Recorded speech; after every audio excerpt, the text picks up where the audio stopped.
Es domāju, ka tas mans veids, ka es fotografēju ilgi. Jo es nekad nesteidzos. Un tikai tā, ka es jūtu, ka tā kolekcija ir piepildīta, tad es arī to kolekciju beidzu vai beidzu strādāt. Bet ar Amālijas ielu es varu teikt, ka tā bija man tāds ļoti mīļš darbs. Vai arī man ļoti patīk tur strādāt. Tāpēc, un es domāju, ka tas faktiski bija tāda cilvēku pēc. Un man ļoti grūti bija apstāties.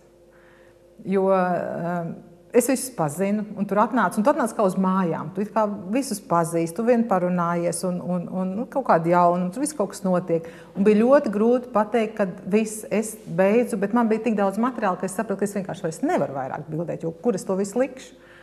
Un tad es teicu, viss man pietiek, un tad es arī pabeidzu. Bet tie bija 5 gadi.